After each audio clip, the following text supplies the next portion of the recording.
And we're live. Good evening, everyone. Welcome to Holy Crap, the Vlogcast. Vlogcast that comes from a skeptical point of view to answer some of the questions of why. This Vlogcast started as a combination of spite and the Streisand effect when some people on Facebook picked a fight with me and really learned that, you know, I may not have graduated college, but I know how logic works. It's like dominoes, man. It's like dominoes. not the pizza, because you don't do Domino's pizza. No. Dude, you sound like a genius. You should run for presidency. Part of this is to follow through with the old adage, sometimes the journey is more important than the destination. I'm your main host. I'm known as Shujin all over the place. You can find me under that name pretty much anywhere, Shujin. And for those of you that are watching right now, and I know that we've got a couple of new folks watching, please forgive me. I'm having a little bit of a problem with one of my contact lenses that just started happening just like 2 minutes before we got started with the show. So I'm hoping I'm going to stay okay. I've got some more drops just in case I need them. So we'll see how this plays out. Let's go ahead and get... Sorry? Drop it like it's hot. I don't like that idea. Hot stuff in the eyes is not a good idea. We'll talk about that maybe another time. We're not going to talk about that. Let me go ahead and introduce you to everybody. Starting top left-hand corner of the actually warmer part of the bingo card right now, up there in Calgary. Good evening, Dalan. Good evening. From the Midwest of the U.S., where it's cold. Good evening, Brigid. Good evening. From just south of me into Pittsburgh, where it is colder. Good morning, Joey. I'm afraid the situation here has not improved. I've got another inch of ice on my window on the inside. That's not pretty. Look at it this way. That's insulation now. Think of it that way. Well, I'd like it to be. Well, you see, I also had to open one of my windows. That's a problem right there. I will explain after. Opening it is one thing, but will you be able to close it afterwards? Let's not tip the fates. And from just outside of DC, where apparently very bigly IQs are available out there. Good morning, UnrenownedTech, and welcome back. Hi there. It's only negative 11C here. It's fine. Yeah, negative 11C over there. Bigly intellectuals? Or bigly intelligent? Okay, is this some kind of untapped resource that I haven't heard of yet? I tell you, it's huge. It's huge. It is quite very much so. And for those of you that are wondering about the weather, yes, we talk about the weather every once in a while, and yes, we use real numbers, which means Celsius. So if you need to go ahead and pull out your calculator to figure out what it is, don't bother, because negative Celsius is just burr. The number after the negative at that point is just the degree of burr. Well, okay. Let me clarify this a little bit. Depending on altitude. Well, there is that. There's altitude, there's air pressure, there's a lot of things. But as the token metric user on the show tonight so far, because it appears my East Coast counterpart, as well as our other friend from across the pond is not here yet. Let me clarify. Single digits below zero is a little burr. It's kind of, it's fun time. You might want to wear a jacket, like it's get a jacket so you don't get a cold. Well, it's not just that. It's also watch out for ice. Yeah. Low double-digit numbers below zero, like I'd say 10 to 15. You're starting getting into burr. You're starting getting into, might want to wear a hat. Might not want to be out for very long, especially at night, because, freeze. Once you get below minus 15, then it starts to get into, grumbling, complaining territory. Now, I myself personally do have a hard and fast rule. At 25 below, anything below that doesn't freaking matter. It's true. It's true. By the way, this, of course, coming from the guy where right now it's -1 Celsius. Yeah. So you see, I could. Yeah. And the funny thing is, it's 10 p.m. my time as well. So yes, inordinately warm. I've got windows open right now. Well, yeah, comparatively. No, not yet. Not yet, Brigid. Okay. where Heretic Woman is, and she's moving stuff around, so she may not join us, but she's got the option. It's minus 23 Celsius in Kitchener. Yeah. Okay. Paris right now is positive 7, so good on them. Tech, according to this, DC is at minus 10. But I'm right next to the water, so we catch that breeze, and that minus 10 for us can, in just a matter of minutes, become a minus 15 to minus 20. And the other, what was it? Was it Friday or Thursday night? I can't remember. We had wind chill factor down here that was knocking at almost 10 off of what already was down. We were down. So, I mean, it was... Yeah. Dalan would have buttoned up. Oh, yeah. No. And I'm not saying it wouldn't. Believe me, I have a friend who used to live in Michigan, very close to the water, like to Lake Michigan, actually. And yeah, she used to tell me about some of the winters that would come off those lakes. And yeah, it was brutal. So Tech, I fully sympathize and understand. And also, as someone who came from a place that had a lot of lakes, I feel your pain. Yeah. By the way, it's minus 11 here now, and it was minus 17, so we have warmed up some. Yeah. But yeah, that's actually Celsius and not freedom units. Yeah. Wow. I can't say I've heard that one before. Yeah, I've heard of freedom fries, freedom this, freedom that. Never freedom to, what did you call it? Freedom units. Freedom units. For Fahrenheit. Yeah. Okay. I just got to know, like, is that something someone locally came up with, or is this yet some Fox News wannabe who put this together? It's a new thing. I didn't come up with it, but I heard it. I thought it was kind of funny. Yeah, Joey, you just went ahead and said that right now for you over there in Pittsburgh, it's what? The record lowest temperature ever recorded in Pittsburgh. Back to the date of 1871 was January 19th, 1994, when the temperature hit a low of 22 degrees below 0 Celsius. And you're sitting at minus 18 right now. It's minus 18 right now. Yeah. That's getting into the now to describe how this is affecting my life. Yeah, Shujin, you've seen my duster. Yeah. I'm wearing that plus another jacket underneath, plus a layer of a sweater, plus a layer of freaking now the name is polypropylene. Okay. And a t-shirt under that. Where's your hat? Plus my skivvies and a layer of polypropylene long johns over a pair of or underneath a pair of denim jeans, underneath a pair of corduroys. Yeah, okay. I'm starting to feel that there's yet another new song coming up. The even more creepier version of "Baby, It's Cold Inside." And well, this is when I'm going out. Because the last week or so, I've had to walk everywhere. Because the battery is dead. Possibly the alternator. But I've got the battery hooked up to a trickle charge. The problem is it's a side post battery.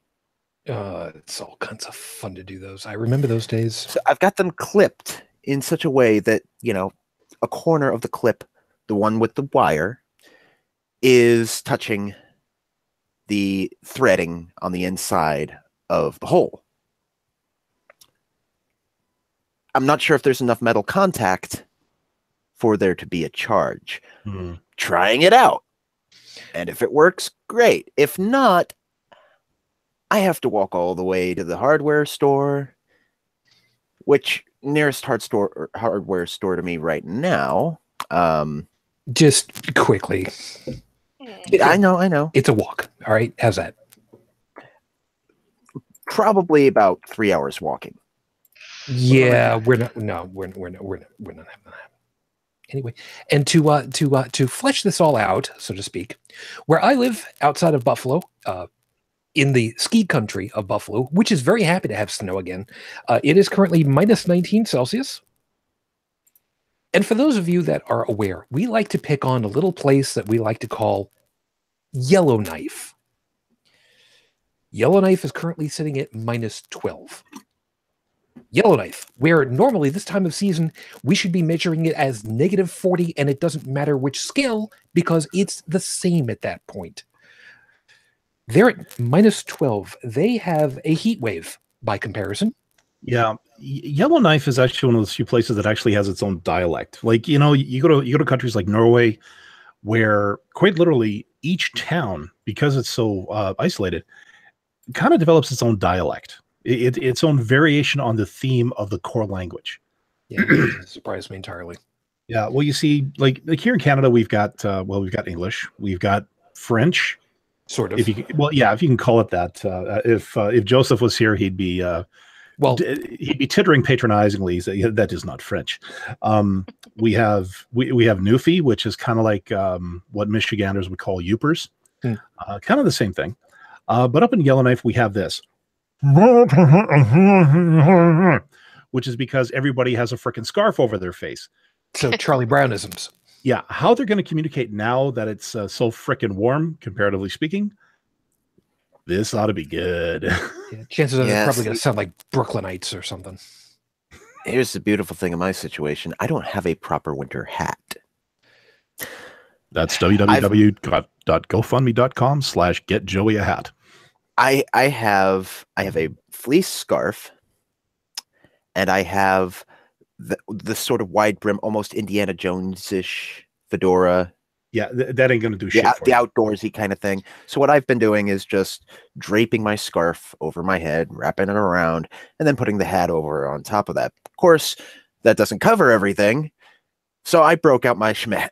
I can never pronounce the word correctly. My Farsi is quite bad. Shemesh, I want to say, but the little checkered Arabic style scarf with the little tassels. Gotcha. Okay. That I got in Iraq, and I have been using, and I have to say, for like hand spun sheep's wool, it's pretty damn good. I mean, it works. So I shouldn't be trying to send you a couple of toques or something right now? Yes, send him everything. Right, is this the part where we get to call you out for cultural appropriation? Well, that's the thing. As a neighbor saw me going out, once put it, you look somewhere between Tombstone and Baghdad right now. I'm not sure how to react to that. Well, as long as they didn't pull a gun on you, he'll be fine. Yeah. Let's say, as long as they didn't pull a gun on you and start yelling, terrorist, I think you're okay. Yeah. No, I think the very definitely Western style hat and duster probably deals with that quite well. Yeah, let's go with that. Anyway, so everybody, as you might remember from previous show, yes, I'm gonna put the glasses on because my eyes are a little dried out. Dude, quit knocking the glasses. You're making the rest of us look bad. Well, look, we've got two choices. I can either put these reading glasses on, which are adequate while I've got my contacts on, or I can put my sunglasses on because they're script and I take the contacts out. And truly, we don't need me to be looking like that at this point. So I'm just saying, quit knocking. Don't worry about it. There is one thing I would like to say. I know somewhere there's an Eskimo calling me a little pansy for bundling up so much. My first question to you is, who's your ISP? And two, you have to understand something. I have a complete inability to retain body heat. We found this out during my hospital stay. Just about a year and some change back. But yes, I have very terrible body temperature regulation. So I lose heat very quickly. Okay. That's kind of dangerous. Yes, it is. So for those of you that are watching live, of course, thank you very much. Please take advantage of the live chat system. I know full well that a number of you are over there. So Trippin, sorry, I'm trying to blink and get my my reading over here. Trippin, I love Sora. Hi. Stephanie, good to see you. And right now that's it. And that's cool. Thank you very much. Heretic Woman may be joining us a little bit later, working on some stuff. Joseph might be asleep, and that's okay. So, Joseph, if you're watching or listening after the fact, don't worry about it, man. You know, you sleep in. That's fine. We might get a surprise guest. I put a word out to somebody and let them know that this might be a topic right up your alley. So we may not. I'm not going to announce names because I don't know if they will show up or not, but we'll see. And I think I might be starting. I don't know if 1 week or 2 week starts a new thing, but I actually picked up Sapporo, which I have never had.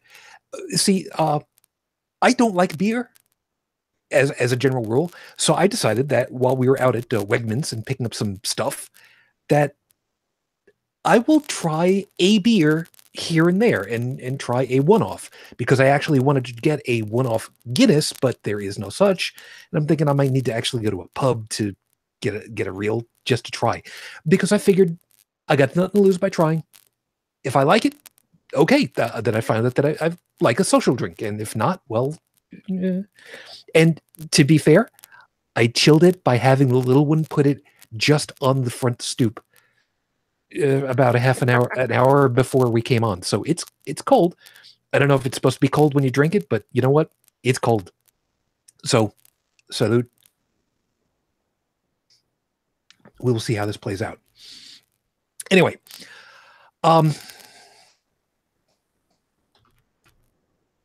so the crew now knows who it is that I asked to join us, because they would know a little bit about this particular topic. Yeah. Now, I do not know if they will show up. We're not going to have them called out or anything. So we will see. If they show up, great. If they don't, whatever. Don't worry about it. So let me go ahead and get everything started over here, because we're way behind, because I did not expect this. But anyway, so with 5 minutes on the clock, your 5-minute freestyle starts right now. How are atheists made? Now, you guys who have read the show notes over previous successive things know that usually I try to make it one word, maybe two, to kind of sum it up. I didn't have a single word or even 2 words to kind of put this one, because I put the link into the show notes as far as to what prompted this. Somebody had gone ahead and linked to this particular news article, and it was about, and some people had questioned the veracity about this one, because this one actually dates back a while, and some people were just like, well, why are we only just hearing about this now? And it's like, this kind of thing pops up every once in a while, but you don't hear about it because it doesn't bleed, so it doesn't lead. Where Buffalo Wild Wing server got written on their receipt, can't tip someone who doesn't love Jesus, because they had a rainbow equals sign tattooed on their arm and didn't want to give them a tip because, well, you know, you ain't God loving and you're lesbian, so you know, whatever. How much truth is there to this particular news article? Well, I didn't verify it terribly far, because I've heard about these where people are basically dicks to the servers for no other reason other than they can.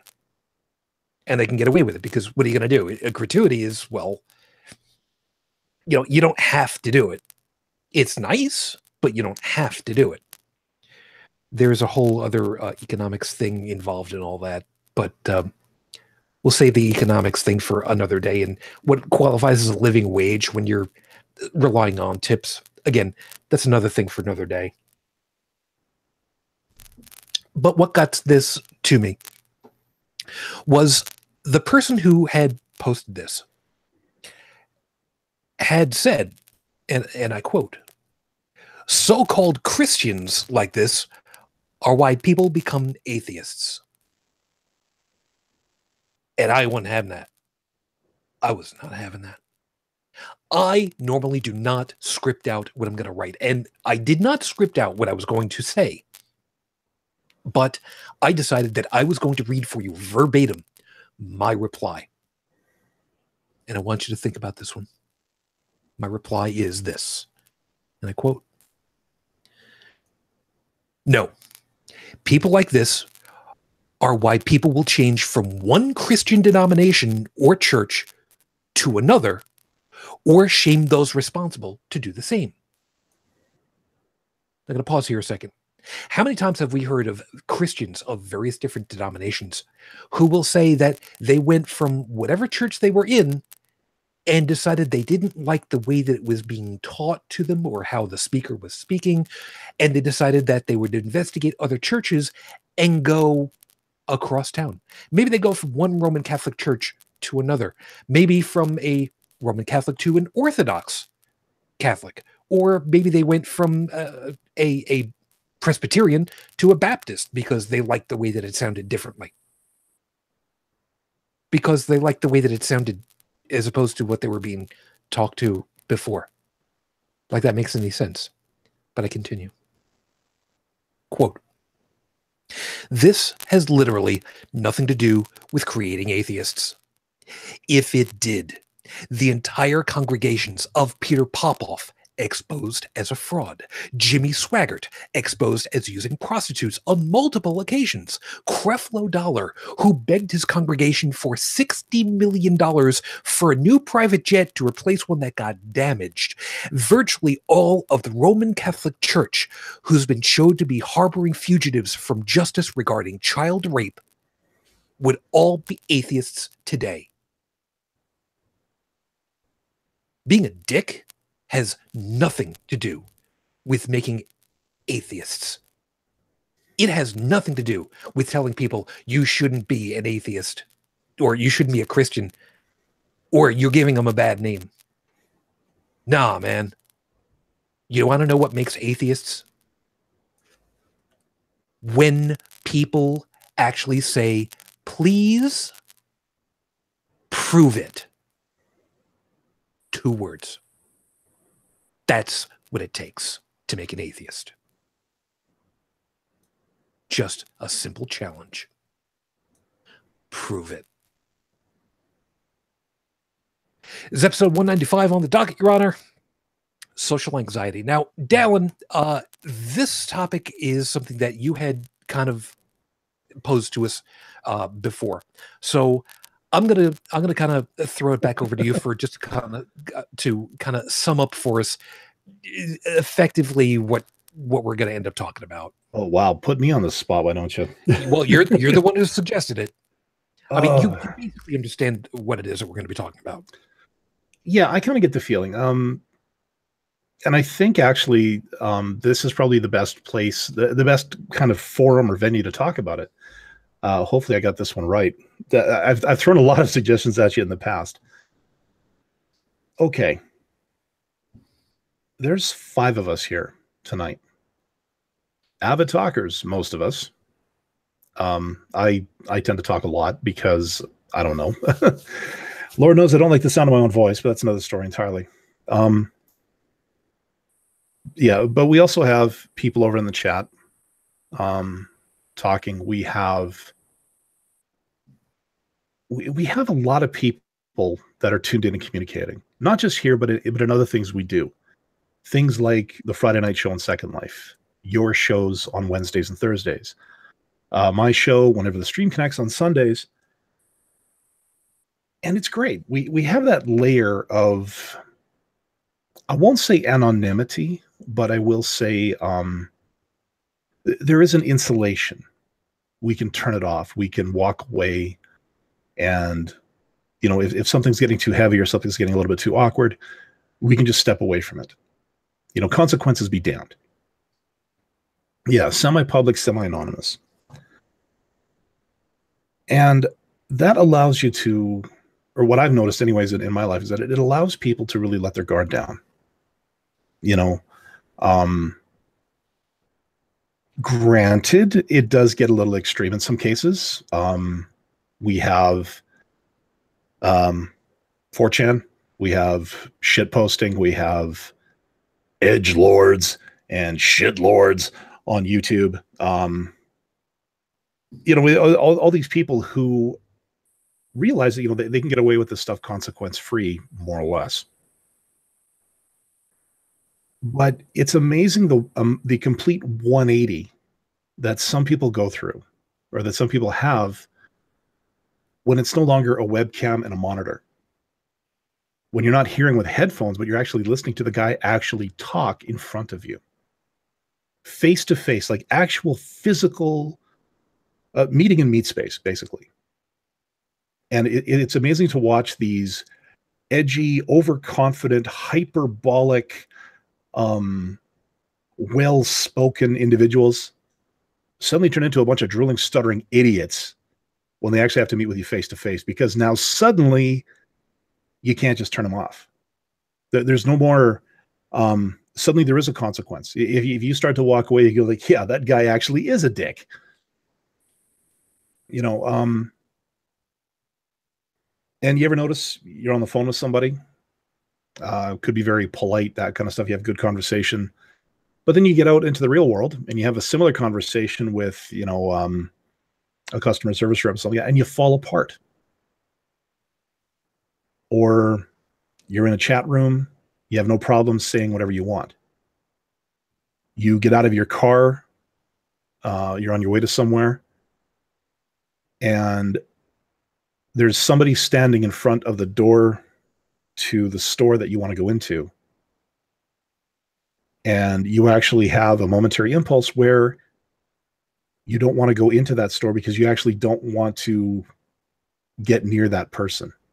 And it could be for no reason at all. Like, I mean, the person doesn't look like a thug, doesn't look like they're aggressive. You just as soon not deal with it. I think that's kind of where I was going with it, where I was going with this, blah, blah. It's okay. There's a lot of different pieces about that. And there is also the social consequences of, once you're out of, let's not call it cults tonight. All right. Let's just completely leave that aside. You get out of whatever religious indoctrination, and then what ends up happening? Because there's a lot of fallout that happens. And unfortunately, we're going to hit part of that because there's familial stuff too, which is sad beyond you wouldn't believe. Anyway, so just before we get rolling, as usual, I would talk with Heretic Woman about this one, but since she is otherwise busy right now, I did go looking. I did tell Brigid that just before we started the show, the only information I was able to come up with regarding Rafe Badawi was stuff that was kind of tangentially related. I saw a lot of foreign news traffic that was specifically talking about Charlie Hebdo, and Rafe Badawi was kind of woven in because, well, he kind of is. So unfortunately, right now I have no new news, which, as we've said before, is much more the norm than not. However, as of the recording of tonight's show, it is now 5 years, 6 months, 21 days since Rafe Badawi was unjustly incarcerated for thought crime. Our thoughts and our hopes are still with you and your family. We're waiting for you. So we are, for the most part, pretty much going to tell you to your face, if you were to ask us, that we are atheist. In Tech's case, he will go as far as to say that he is an anti-theist.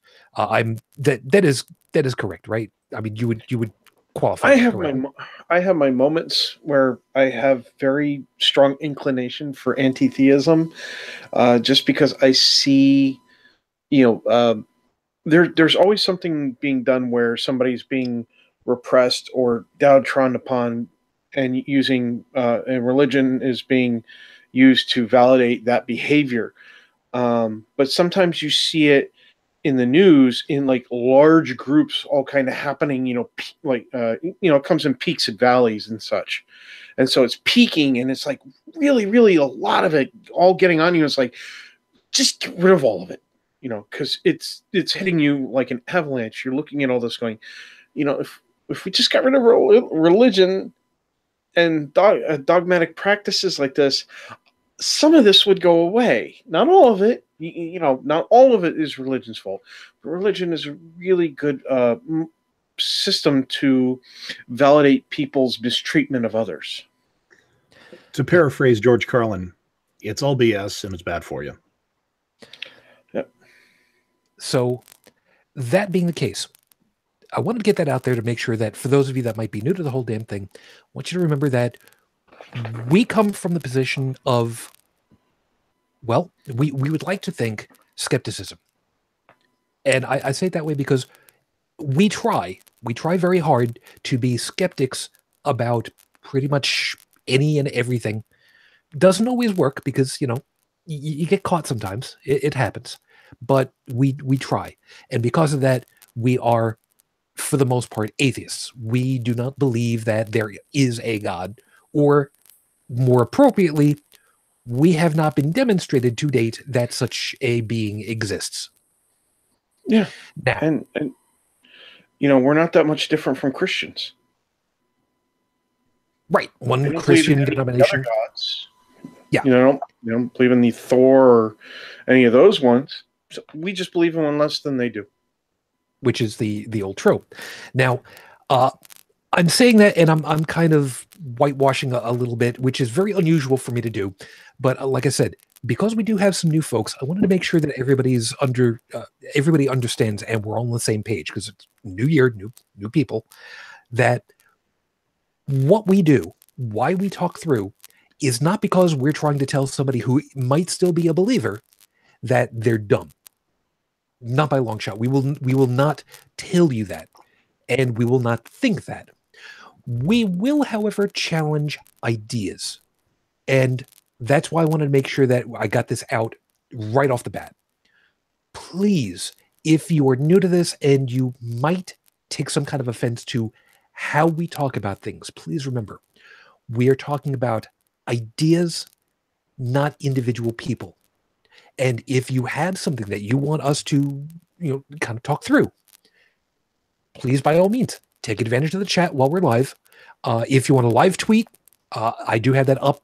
If you want to take advantage of typing over on the Discord side, I've got that up on the screen. As a matter of fact, I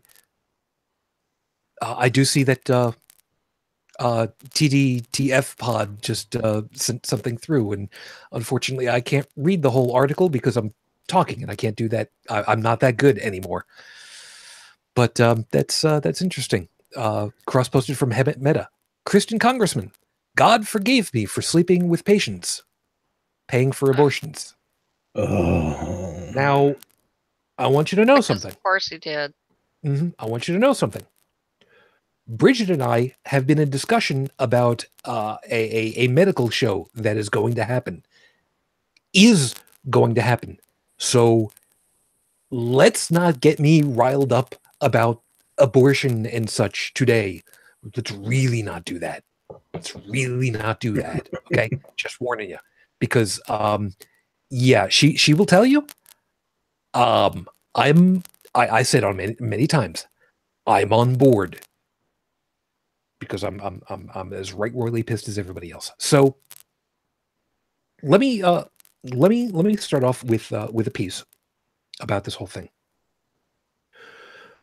and it's also the reason why I wanted to put the milk toasty opening out there. We get attacked, and I'm saying this very carefully again. And some people may not understand where I'm coming from. We, meaning typically atheists, and get attacked, usually it is not physical. Usually it is far and away more insidious. Usually. it will be in the form of social pariahs. That we will be clad in the blanket of you goddamned godless heathen scum, militant atheist. What other one gets lumped in with Maoists? We also get called pedophiles. Satan Rapists. worshippers. Mm-hmm. Satan worshippers, right? Which, by the way, that one's so ironic. It's not even funny. Yeah. Because a while ago, we had somebody on from the Satanic Temple, and wow, was that an eye-opening experience for a lot of people? I wish I'd been here for that one. Oh god, that must have been fun. It was. If you want to go looking for that one, it was 7 divided by 10, or Okay, 7 into 10, or 10 into 7. I forget exactly what the name of it was. I know the one you're talking about. Yeah, we had a good time with that one. But there is a huge ignorance about who atheists are, what they do, what their actual agenda for taking over the world is. And I don't have anybody in the driveway right now, so I can get away with this. If anybody sees a laser pointer behind me hitting my head, let me know. Here is the atheist plan for taking over the world. We're not gonna. So there, secret's out. We're not gonna. I mean, intentionally. My plan has absolutely nothing to do with atheism and everything to do with thermonuclear detonations, but that's just me. Well, there's apparently a number of people who are talking about that right now. And by the way, Twitter. Yeah, thanks, guys. Thanks. For those of you that don't know, Twitter basically said, well, we allow a platform for people who are very significant, so we're not going to turn off the accounts, even though they're threatening global genocide, because if it bleeds, it leads. Ain't that the case? Yeah. I hate to sound like a twitster here, but I'm going to. I've been on Twitter almost since the actual program started. And it was actually the test pilots for Twitter were authors and podcasters, basically content creators.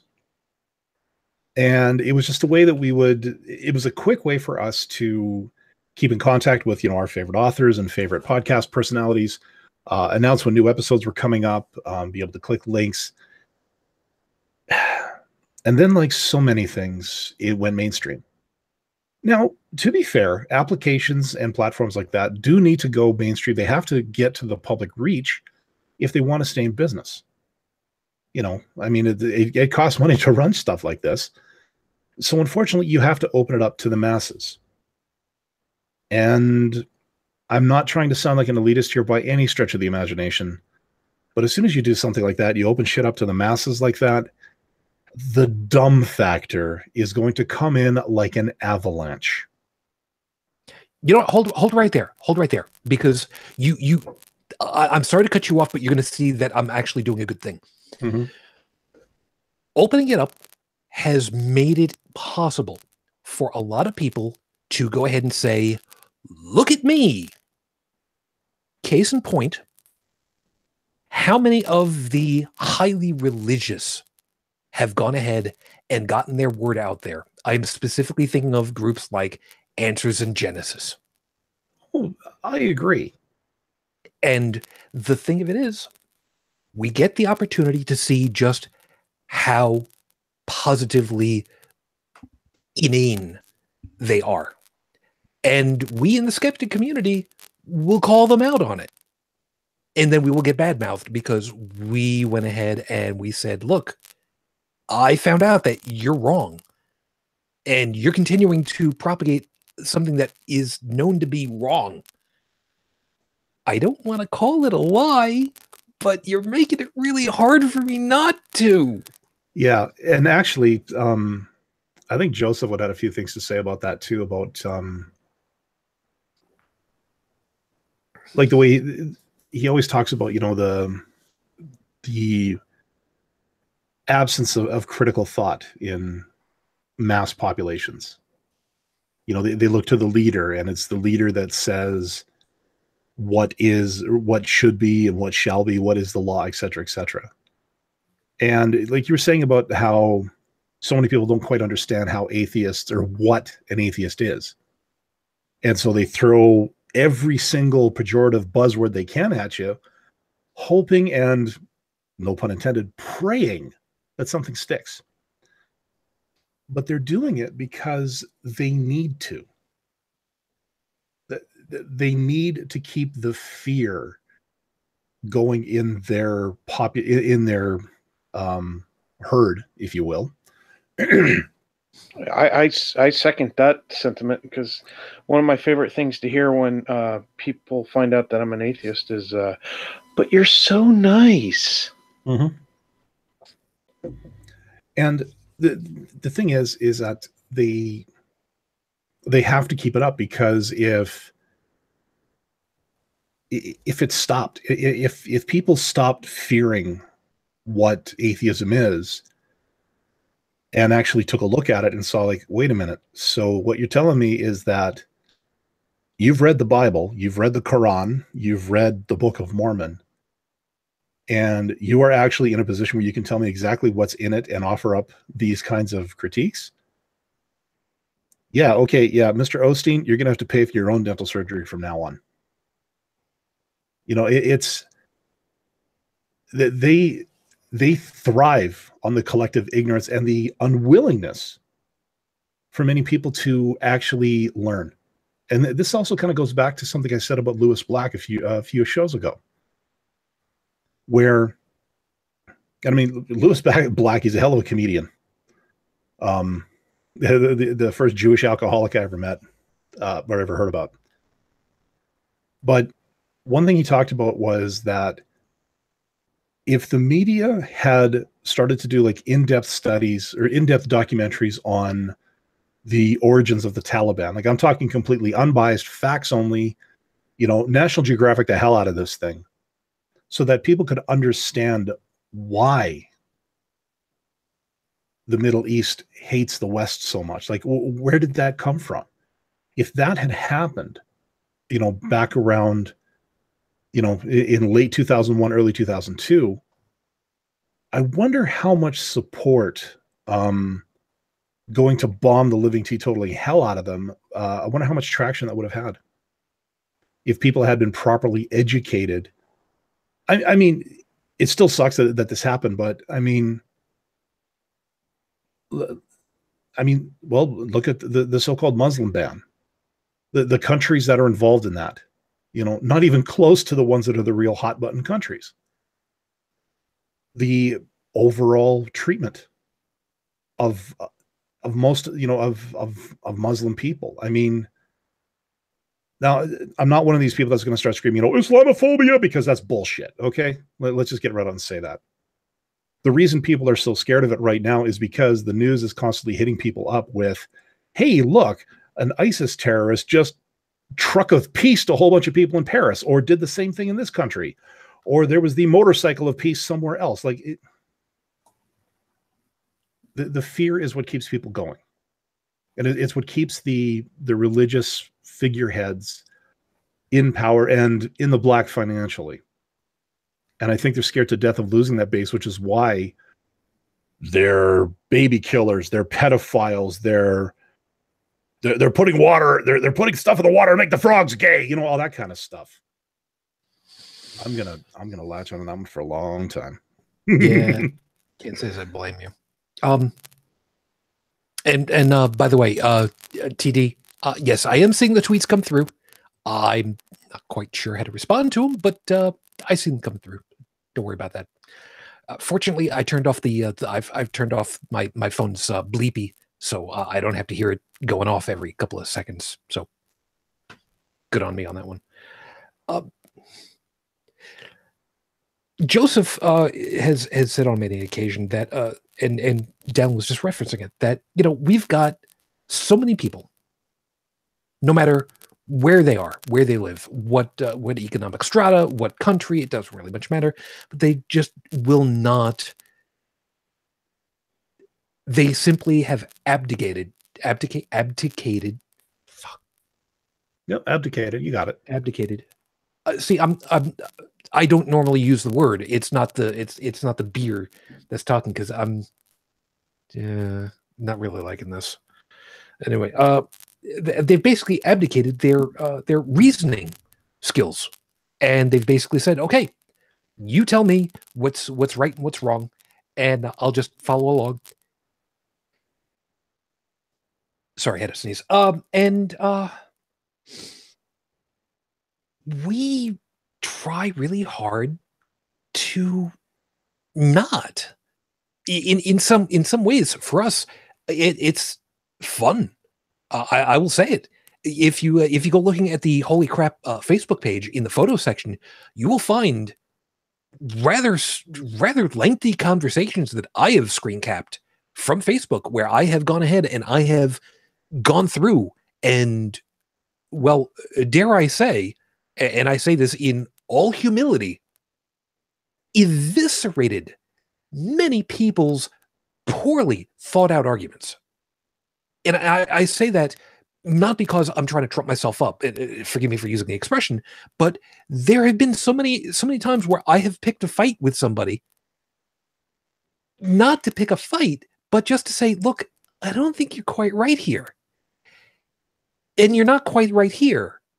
And you're responding again, and you're still not following through, and you're not picking through. These are the facts of what's going on, and you're telling me that, what? I mean, for some of us, that's fun. But socially, we have to kind of deal with this from a personal level. I mean, doing it online is one thing. But then you have to deal with things like, well, Kim Davis is a perfect example of one of these people where we atheists have tried to do the right thing. Now, in this particular case, they were, for those that don't particularly remember it, if you're listening from 3025, and by the way, did we blow up the planet yet? I'm hoping not. Thanks. A couple of guys were looking to get married in Kentucky, which was illegal. And Kim Davis basically said, "No, you're not allowed to get married because it goes against my my religious proclivities." Well, it's not that you can't. It's just that I'm not going to sign the paperwork, which is my duly sworn duty. So you can't make me, even though it's my duty. And these were guys that were just like, just do your job. What's wrong with this picture? Well, I can't. P.S. You've been divorced how many times? That goes against Christianity too, doesn't it? I think. I'm pretty sure. All I'm saying is when they locked her ass up, I would have loved to have seen it where she was being served her meals by a Muslim guard. Yeah, well, that would have been wonderful. How much bacon would you like on your eggs today? Never mind. It's like can't serve the bacon because it's against Muslim religion. Well, it's a Christian religion too, but you guys don't think about that. Shellfish too, but again, another thing, another day. Yeah, exactly. But I thought the pork thing was strictly Jewish on that side of the thing. Old Testament, so it still carries over for Christianity. Fair point. I didn't think of that. And don't forget, depending on what section of the New Testament you read, and interpretation, of course, because people love to say how everything's open for interpretation except for their interpretation, which is set in stone. Jesus didn't come down to change the old laws, but to validate them or something like that, wasn't it? Yep. Now, here's the thing: the Atheist Republic had a thing that was saying, "How would you respond to this?" And this is over in the Twitter thing. So if you want to follow the Twitter feed that's going over to Holy Crap TV, you can find out about this one. Let's see, what was that? It said Catherine Eric. Yeah, Eric. Sorry, Eckrick. My German is poor. I'm sorry. I should have been able to read that because. Long story. Anyway, I beg your pardon. There's no evil whatsoever in the New Testament. No violence, no hate. Don't try to transfer Islamic evil onto Christians. Wait, wait for it. The New Testament is love, forgiveness, peace, story of our Lord Jesus Christ, sovereignty and superiority is Islam again, not Christians.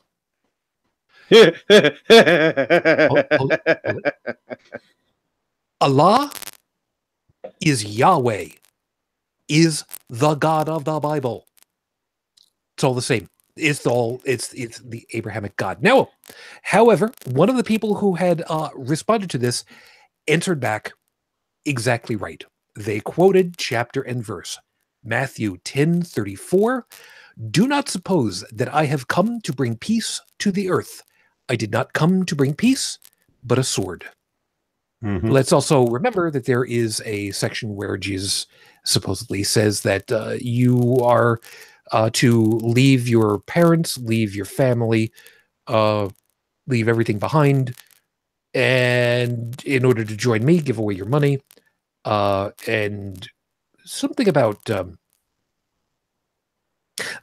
people that don't believe as you do, and leaving them or running them through with a sword. I forget exactly what the thing is, but basically that kind of thing. And you know, it's really funny. I'm going to do a shameless plug here for Heretic Woman's new show, Full Quranic, because I actually have caught up on all the episodes. And basically what it is with her is she is reading the Quran so that we don't have to. That's a tagline. But she has, well, she's about 6 episodes in, and she's actually started doing the reading. And I am lost. Like, she's going through it in sort of chronological order. Like the actual, if you were to go out and buy a Quran, the order of the surahs or the chapters is completely different than, well, it doesn't follow any kind of chronological timeline. So she's actually unpacked it. She found a place where it's read, where how it should be read in order in terms of when the revelations happened. The last episode I was listening to, they were talking, she was reciting Surah 7. I can't remember what it's called, but it's a fairly long one. There are references to Noah, Abraham, Isaac, Lot, the destruction of Sodom and Gomorrah, Adam and Eve. Now, maybe I'm losing a little bit in the... I know Middle Eastern languages tend to be fairly poetic if you translate them properly. No, this is something I actually took in a cultural studies course. One of those humanities things I had to do to get my IT degree. But their language tends to be very, like I said, poetic, very hyperbolic, flowery. Yeah, a lot of word salad, you know. Mm-hmm. But even so, like the way the stories were presented, it's like, so Allah is saying about, oh yeah, you know that thing in Genesis where Noah had to survive and flood. Well, no, that wasn't Yahweh, that was me. You know. Well, it's not. I mean, it's not false. I mean, kind of the same way that President Trump spoke with the president of Puerto Rico some time ago, but that's a whole other thing. But yeah, basically, it's a lot of we used the term earlier, a lot of appropriation. The other really bad thing I found is that there's so much repetition.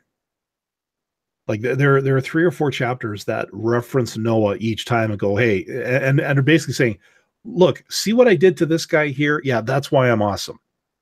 Oh, you need a refresher why I'm awesome? Yeah, Noah's flood, you know, that kind of, it's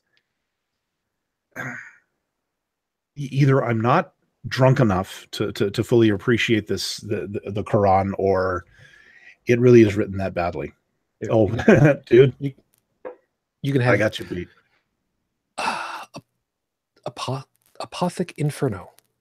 Yeah, it's a red wine. It's a blended red wine that was aged in a whiskey barrel for 60 days. Oh, I think you talked about those. Yeah. By the way, just go ahead and talk it. I think I'm about halfway through this can of. Beer. Don't force it. Don't force it. No, no, it's not happening. You know, here's something that people forget. My religion is the one true religion. Yeah, we've all heard that shit before. Yep. You know, you have a book that has not been, despite many wild claims, to have any empirical evidence backing it up. Period. End of conversation. That's it. Game over. You're done. You cannot convince a skeptic that your somebody who specifically a skeptic who relies on empirical data to have their belief system changed. Okay, you cannot threaten them with death or torture to change their beliefs.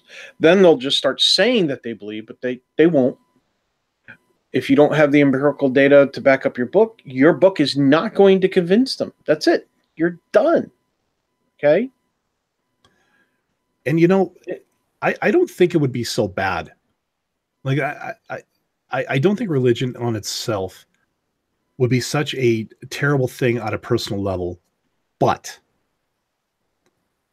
when you create laws based on your personal belief in the Bible, when you structure a government based on religion, i.e. a theocracy, or when your culture has in it the ability to excuse absolute barbaric behavior because your God said so. That's why we do that. That's why we do this. That's why other people do this. And that's why more people should do this. Is because, look, if you want to believe in a personal sky daddy, go ahead. You know what? You want to do the behind closed doors, go ahead. If you think your sky daddy is telling you not to eat bacon, then don't eat bacon. But don't try to force other people to have the same beliefs as you. Yeah. If you believe your sky daddy says I shouldn't eat bacon, we're going to have a problem.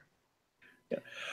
I mean, if people want atheists to stop, atheist skeptics, any of the nons community, okay, all the big lump bunch of nons, if the religious side of people want them to stop saying, well, where's your evidence? Where's your evidence? Where's your evidence? Well, stop trying to force it down their throat, and they won't ask you for evidence. Yeah, and see, just like what I opened with, you know, that's the big thing. You know, prove it. Yeah, I'm referencing my opening. I try, believe it or not, I really do try not to do that during the middle of the show. Yeah, but it's really appropriate for this conversation. It is. Yeah. It is, and the worst part about it is the worst part about it is that we come off looking like the asshole in the group. We come off looking like the shit poster. We come off looking like the people who are just trying to pick a fight and are attacking religion. When we say, just prove it, just show me. Yeah. Because those two words make all the difference in the world. Case in point, real quickly, when Bill Nye did his debate with Ken Ham, one of the questions that came from the audience was, what would change your mind? Ken Ham is just like, nothing. Everything is here in this book, and it's all good, and that nothing is going to change my mind because God is going to ahead and put this on my heart, and that's how it should be for all of you. And Bill Nye is just sitting back, and he's kind of smiling. This is like evidence. Because the big reason why he was smiling at that point was because he had won. Because Ken Ham had admitted at that point that he came to a debate not prepared to debate, but prepared to preach. Yeah. And therefore, he was unwilling to have his current stance persuaded in any way, shape, or form. So the purpose of going to a debate is trying to convince the other party to see, at least in some way, shape, or form, your side of the argument.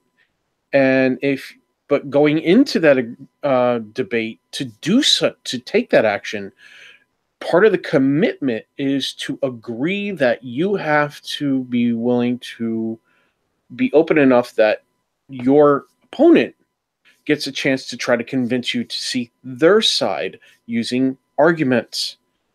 And if you admit that you went into it not even willing to listen to the other person, because by him saying nothing will change my mind, he's saying I'm not listening to what my opponent has to say, you have instantly lost your debate before it even began. And you go take debate class. If you're not willing to listen to your opponent, you've lost. Yeah, but the problem with it is, like you said, he wasn't there to debate. He was there to preach to the crowd. And he had a platform to do that too. And to that angle, he won because he got the platform. And that made all the difference. It wasn't about convincing anybody. It was about spreading the word. Yeah. At And the same getting time, a free he's venue. Bill Nye platform. Yeah. Yeah. And I think that the congregation that was at least moderately interested in what was being said, moderately interested, had to have looked at the answer of just show me evidence and you will convince me. Had to have seen that and said, well, here's the opportunity. Let's go ahead and let's find that evidence. Now, but they know that their only piece of evidence is a book that has been torn apart and debunked so many times that Rat. Sorry? Rat. R-A-T-T. Refuted 1,000 times. Yeah, exactly. I mean, this is refuting the Bible to a theist, or especially to a creationist. I mean, this was sport a few years ago, even on YouTube. You know, Still is for some. Well, yeah. You know, it got to the point where it's trope v trope. It's like there's nothing left in the chamber that an evangelist or a creationist or a young earth creationist can throw at you that hasn't been, they're out of tricks. All they do now is repetition, in the hopes that they can dumb down their audience to the point, like, you know, that they can recite it like a song lyric. You know, they want to create the ultimate earworm, although, no, sorry, as a music lover, I can't do that. When there's talk of a debate, and you know how they put all these stipulations on, like, well, okay, well, you have to hold it here. It has to be on this particular day, and any proceeds have to go to this charity or that charity. Otherwise, I won't do it. Translation. I don't have a hope in hell of winning this thing, so I better try to profit off of it as much as I can. And I'm going to use this time to evangelize or to proselytize and evangelize my opinions, my views, my facts to my crowd. You know, look at not too long after the Bilham Ken Nye. Wow. We know what you mean. Yeah, but you know, not long after that, we had Matt Dillahunty versus Cy Ten Bruggencate. Oh God.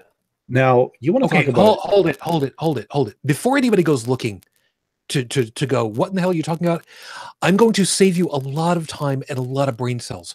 Please, for the love of all that is good in the universe, do not go looking up the Cy Ten Bruggencate fiasco. I beg of you. I watched it live. I live tweeted with no illusions amongst others at the time. Please don't. I'm serious.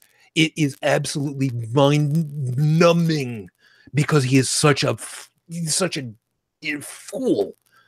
Mm-hmm. But the thing that came out of that was he's a presuppositional apologist, which is, like, to me, the slimiest of the slimy. Yeah. You know, it's word salad, it's twisting facts, it's making the English language scream in torment with some of the things he does.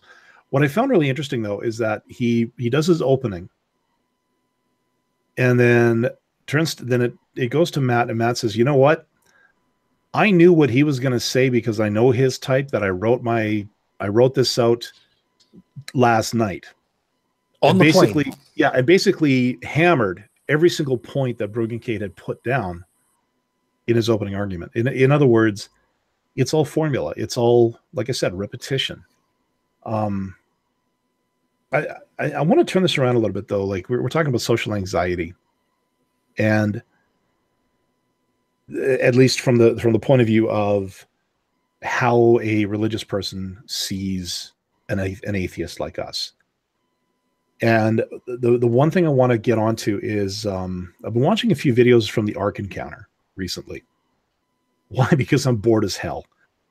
Well, actually, there was a I don't know if it actually was a podcast or just a video that Seth Andrews did.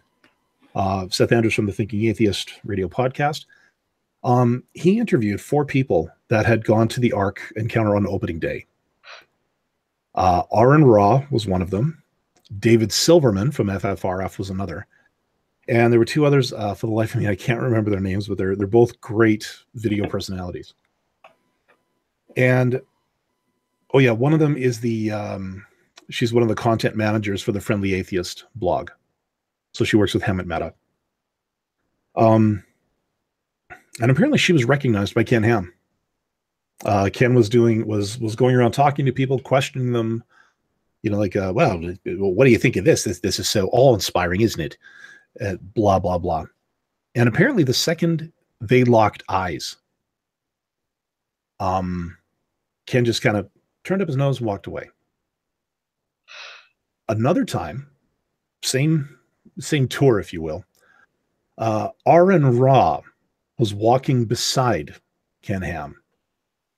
And Kenny didn't notice him at first. How the hell can that happen? Exactly. For those of you that are listening to the audio portion of this, if you've never seen Aaron Ra in person or like on a video, let's just say the guy makes an impression. Okay. Yeah. Yeah. He's a big guy. I'm taller than he is, though. You can't miss him. Yeah, you can't miss him. The guy looks like he could be the poster child for the Satanic Temple. Okay, they could use his face as a PR stunt if you'd let them, and he probably would.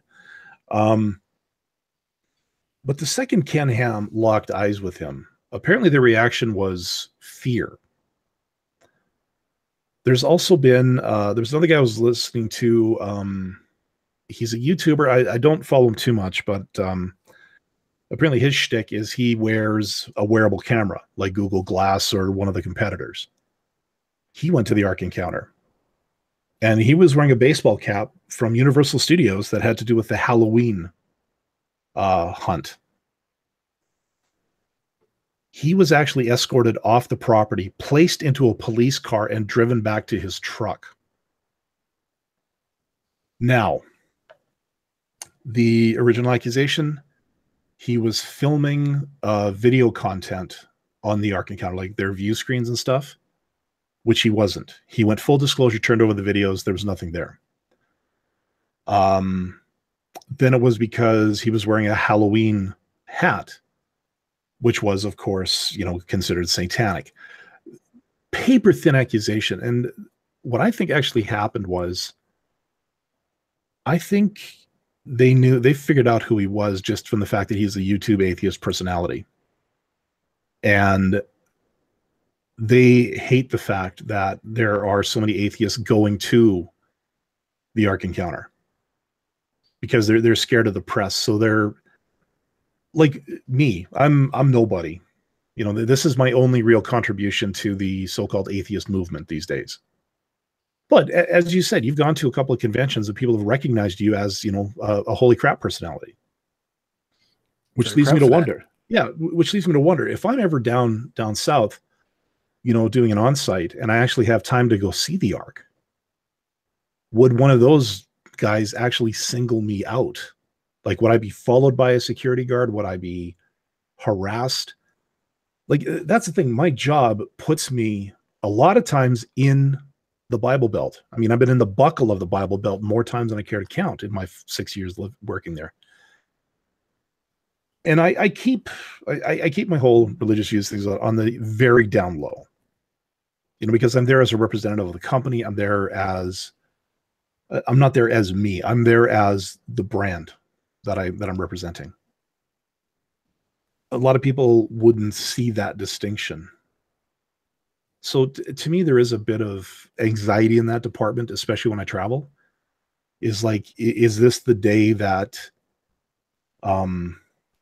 that I get, pulled out of line or whatever because I'm on an atheist show?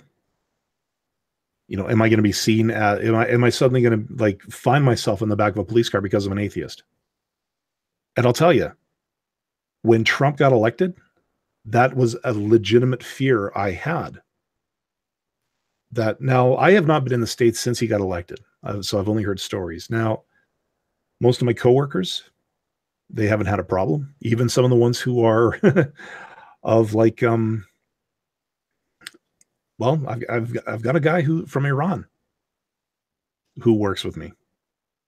He's managed to make it over the border with no problem. I got another guy from Pakistan. He's had no problems. Now, actually, I'm not sure if he's Pakistani or if his parents are and that he was born here. But what the hell? So we'll let him read that. Brigid, I wanted to come over your way for a couple of seconds because there's a piece. You were brought up in a very, very religious group. Let's call it that. Like I said, I don't want to use the term cult for a second. Okay. Just remind everybody what affiliation you were brought into at the time. Church of Christ. And for those who don't know what it is, it's a very legalistic religion. It's evangelical.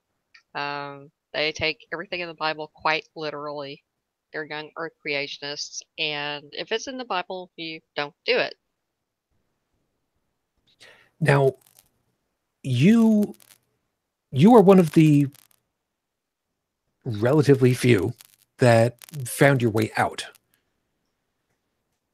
What was it like for you with the social circles that you had at the time that you now are no longer part of the fold? It was very awkward for me. There were a lot of things that I didn't know about the world because things were deliberately hidden from us. As far as Sumerian civilization, knew nothing about that because they tried to shield us from any kind of knowledge like that. So as far as we knew, the world was 6,000 years old. Nothing existed before that. And whenever the subject of dinosaurs came up, we were told that fossils were planted by Satan to trick us. And without access to internet or outside education from other sources, I didn't know any better. And I felt stupid as hell when I started nursing school and had been introduced to the concept of Darwinism and survival of the fittest and evolution and all that because I knew nothing about it. Nothing. Yeah, and previously we've also talked about some people, and in this case, very specifically women, who were part of, and it's disgusting for me to talk about because I absolutely am appalled by this group, the Quiverful movement. Yeah. And I thought that was the Mormons, isn't it? No. It's an evangelical sect, and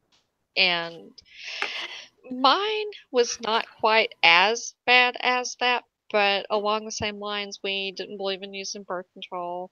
Believed in having children, as many as God would give you, and women were supposed to be at the home taking care of the family, and that was our duty. We were to be subordinate to the men. We could not ask questions. We weren't allowed to give input into the household or anything else. And in some cases, there are people who have been in the Quiverful movement who have had, in some cases, maybe 10, maybe 12 kids, if I remember right, in some cases. Mm-hmm. So let's kind of think about this a second. You're female. Your job is as a broodmare, for lack of a better term for it, which I don't think there is a better term for it at that point. You are the well, you're the upstairs and downstairs maid all wrapped up into one.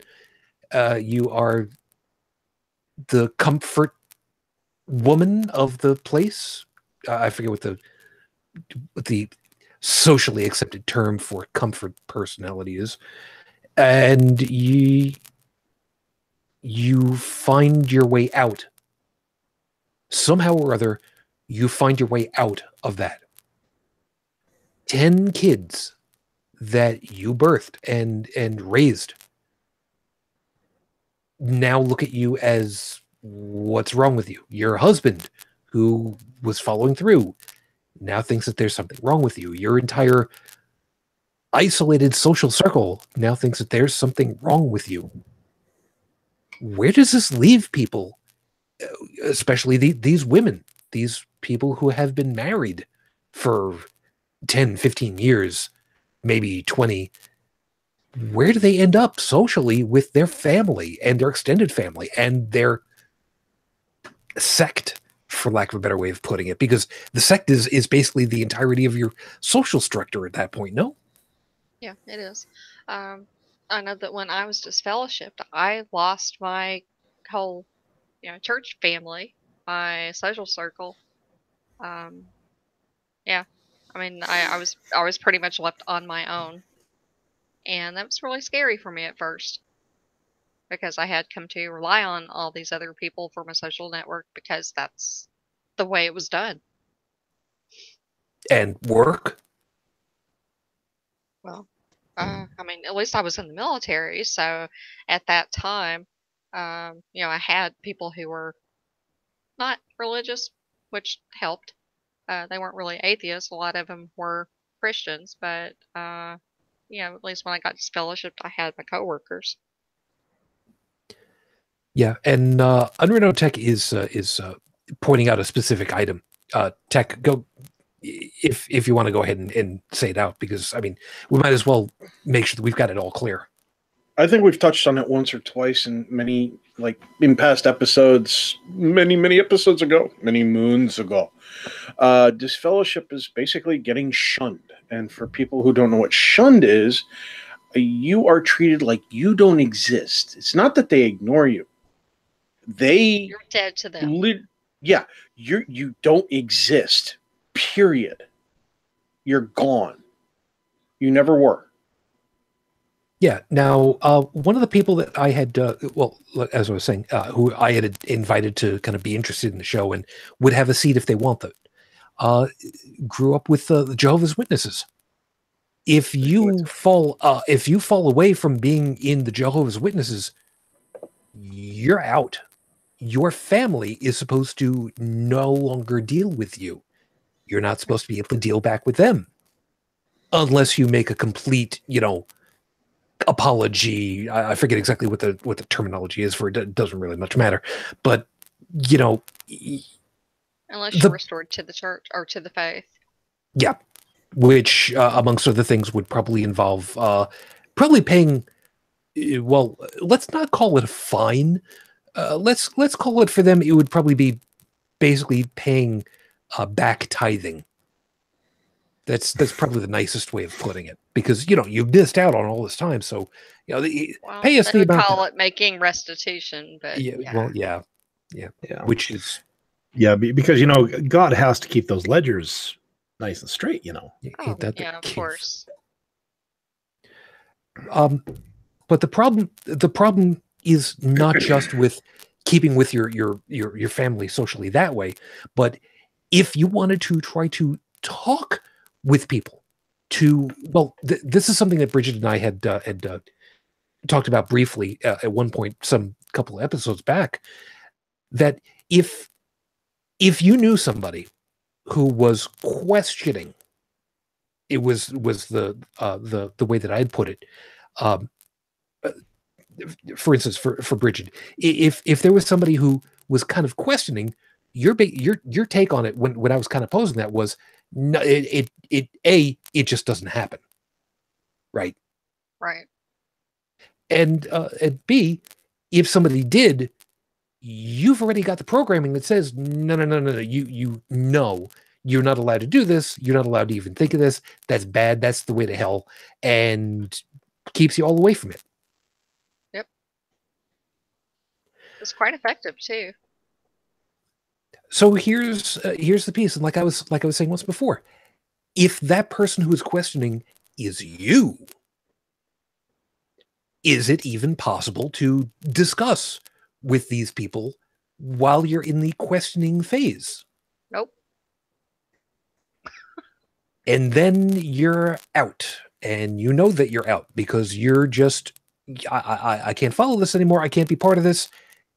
Well, how do you talk to these people that were once your friends and family to convince them that they're in the wrong and that you're right and they should be questioning? You can't.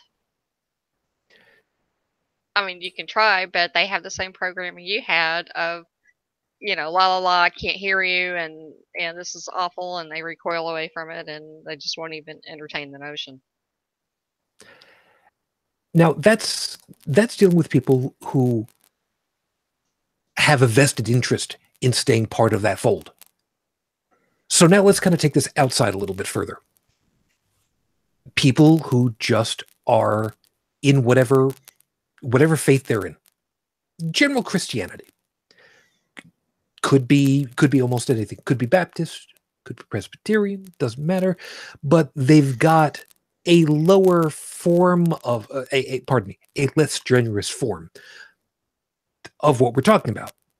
It's they're not part of our collection, so you really shouldn't be, questioning hard because they're just, what's the nicest way that they would put it? They've not heard the word, they've not accepted. What would be the nicest way that you've heard anybody say it? Because Catholics are usually everybody else is just an offshoot of us, and they've just fallen away, and they should really just come back to the fold, preferably under the. You know what? I'm not going to go there. I'm not going to say that. Yeah, the Lord. Oh, sorry. The church. No, sorry. The Lord needs more golden candlesticks. That's why they want you there.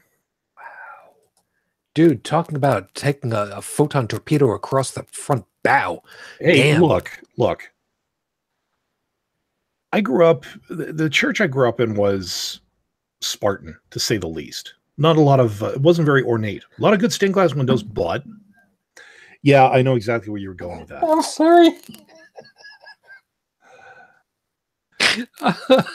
I'm sorry, Joey. You know exactly where I'm going. How? You knew I was going. Our church was not very ornate either, but it wasn't allowed to be. Yeah, but you see, the thing is, I was in Halifax a few years ago, quite a few years ago now. I'm sorry. No, actually, a lot of history in that place. A lot of, a lot of history concerning a munitions ship that exploded and killed an awful lot of people. All right. Just before you do, by the way, Joey, I figured I'd give you an opportunity to say goodnight to everybody because you're going off. Take care of yourself and get some rest, man. And stay warm. Please. Your mic's off. Don't worry about it. Just go. Yeah. Good night. Yeah. Just go. Anyways. All right. Oh, never mind. Go ahead. Yeah. So I was there with the Navy League Cadet Corps. So I got to tour the shipyards and everything, but we were there over the weekend. And of course on Sunday, being good little soldiers that we were, we had to go to church. And the church we ended up going to, because our captain was Catholic, we ended up going to a Catholic church. And I will say that in terms of trappings, like things in the church. This was quite possibly one of the most ornate and, dare I say, ostentatious places I'd ever seen. And that left an impression on me that the whole tithe thing, you know, it's got nothing to do with, you know, saving your soul or purchasing salvation. It was the fact that apparently, now again, this is the impression of like a 14-year-old kid, that the Catholic Church system were a whole bunch of it was a phallus measuring contest. How much can we pimp this church? You know, can we have gold this, brass that? You know, enough candles to violate 1,000 fire codes. You know, the carpeting, the other decorations. Like I'm talking stuff that just screamed, I'm rich. And that has actually stuck with me. I've been to a few other Catholic churches where it's not been so ornate, but that's always stuck with me, is that you can tell a Catholic church by just how over the top rich it looked. You know? No, you're right on the money, man. And forgive me for using the expression. A couple of weeks ago, I was actually looking through various religious supply houses online, and I found a thing that was supposed to hold the big communion wafer, big one, with gold stuff that was like literally, you know, fanning out all around the thing with a you know, chalice handle and a big footed base. And I'm looking at this thing, and it was $30,000. No lie. And that was one of the middle range priced items. 30 grand. Thousand US. And I saw one that was for closer on to 75 grand. And again, because they can. Apparently none of them ever watched Indiana Jones and the oh hell, what was it called? What was the Last Crusade? And I quote, "That looks like the cup of a carpenter." You know, it's like, it's so strange that, you know, in the media, you know, it's always portrayed like, oh, you know, they're humble, they're, you know, the real God stuff isn't gold, it's wood, it's basic, it's simple, because, you know, you must be humble. And I have a real hard time when a preacher tells me that, you know, I must be humble and chaste and you know, not purchase expensive things, when the dude is wearing a suit worth more than I make in 2 years worth of salary. Yeah, there are two words I could use for that, which I'm gonna have to save for another show. Yeah, fair enough. We've done pretty good tonight so far. Well, you know, a regular word you could use is called hypocrite. I'm a big fan of that word. Yeah, it just, but again, a lot of these people, you know, when it comes to multi-syllable words, you know, derailing a now bit. Don't go too far, because I was about to say, I was going to try to find a way of using the term polysyllabic, and now you just completely ruined it. So keep going. Poly what? No. Okay, so over the holidays, spend a lot of time with family. Great time. You know, we don't. About the only time the politics comes out is when the wine comes out. Yeah. Talking politics with my brother, who is he's a little on the conservative side, although not to the point that he won't at least listen to another point of view. He's not rabid. Right. So in other words, he wouldn't have voted for Trump. Well, he can't. He's a Canadian citizen. Yeah. I think he thinks more of it as, you know, the stuff we've already talked about. You know, like, guys, you know the reason why he got elected, and he knows why he got elected. But That's another story. Another show. I don't have cable. I don't have TV. You know, I've got my Netflix, I got streamers and all that stuff, but I don't have like network television.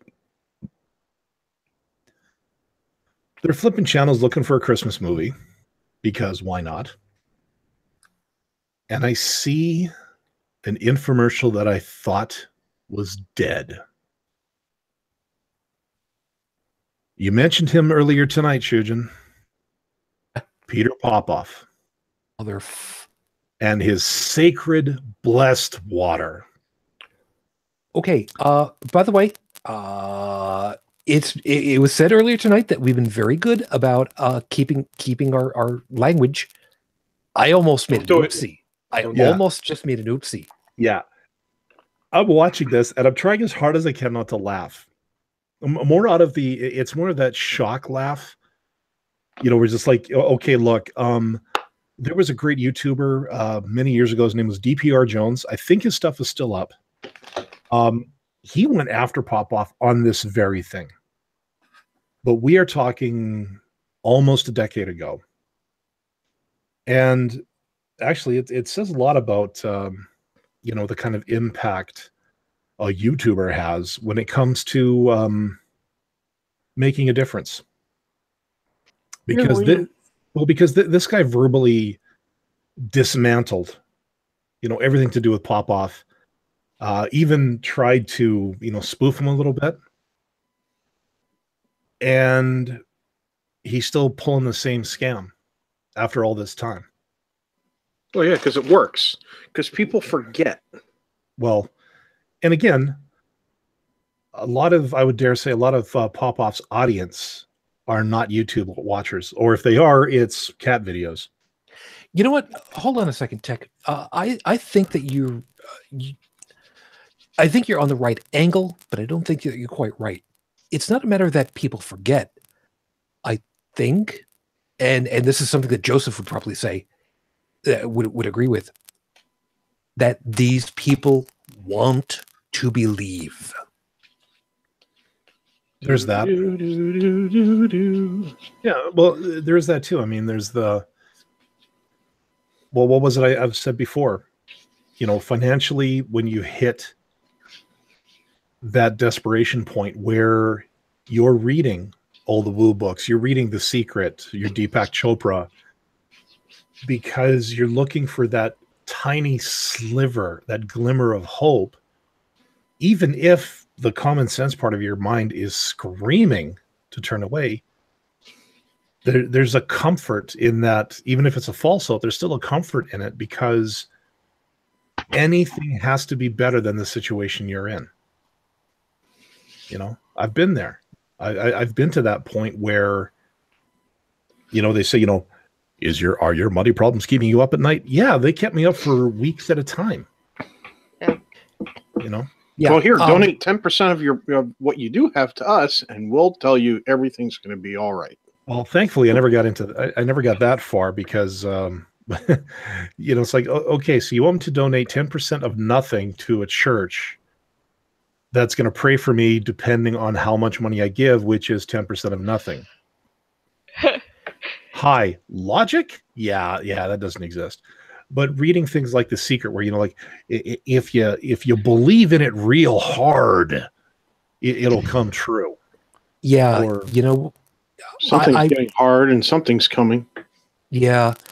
By the way, you guys who are over in the chat, you know full well that I'm reading everything that you guys are putting in there, even if I'm not typing the whole time. But there is an item over here that needs to come out. TDTF. Sucker born every minute. No. With the population growth of the world, it's now every second. Well, the other line that he has: depression makes religious seem viable. Bingo. Yeah, and there's.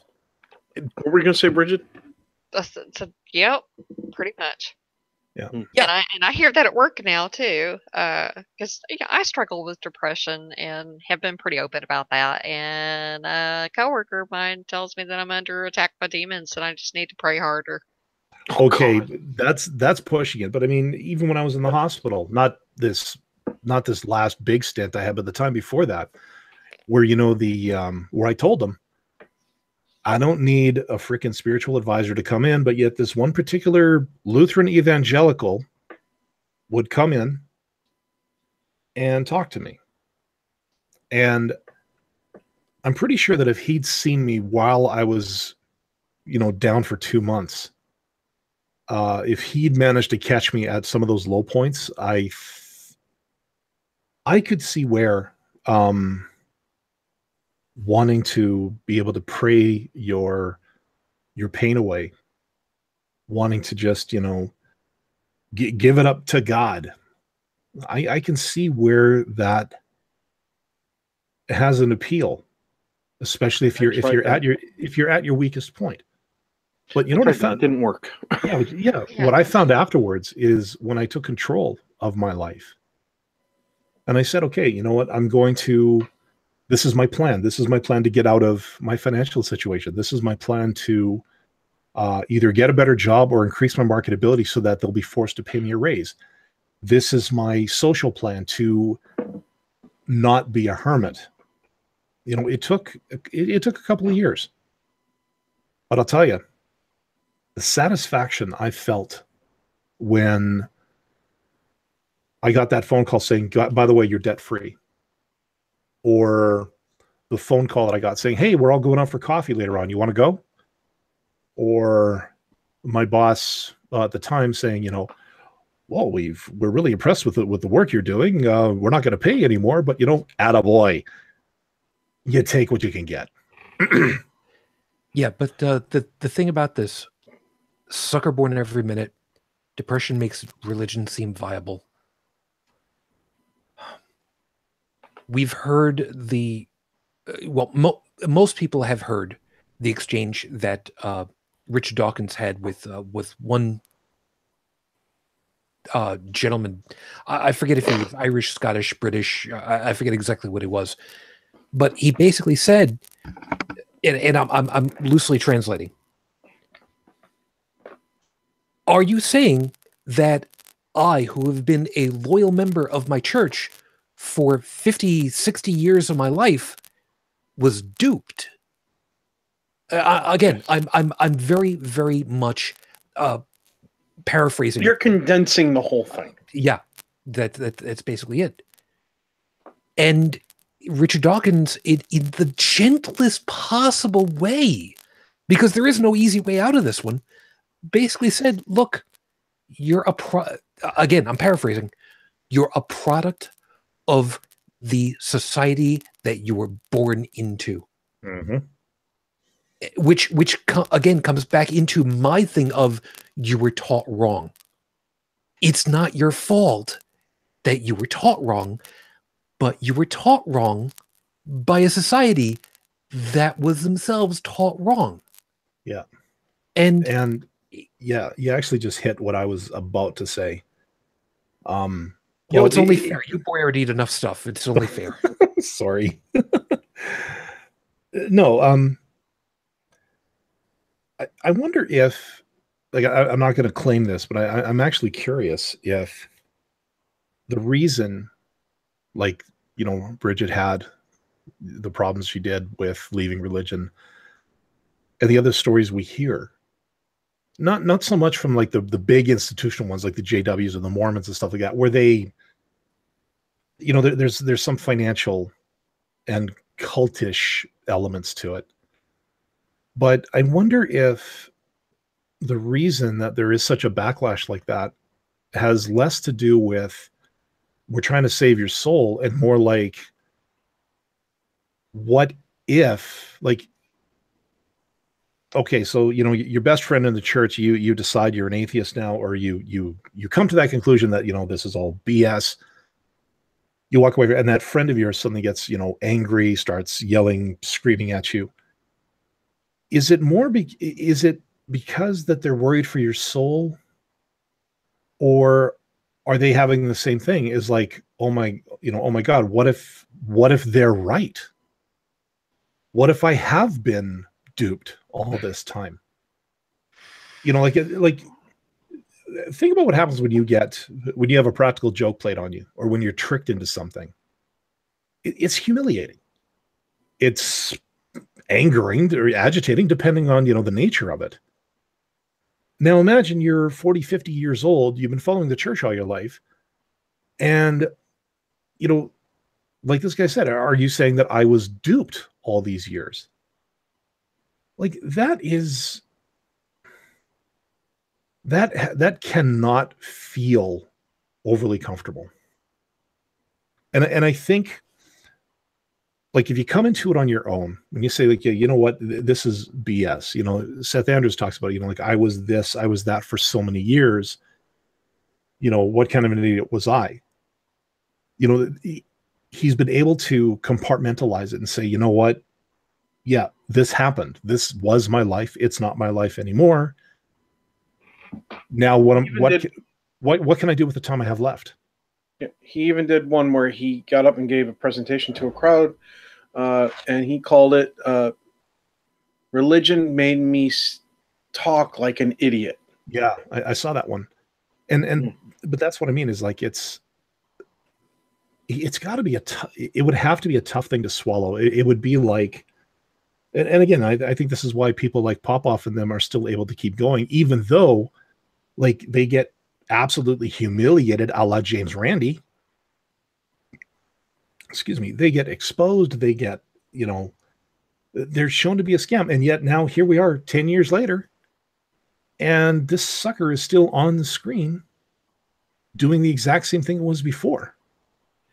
No, it's even worse than that, man. Yeah, but I think it has more to do with. But I think it has more to do with the fact that people just, they don't want to entertain the fact, or they don't even want to think of the amount of humiliation they would personally feel if it was revealed to them that they had been lied to all these years.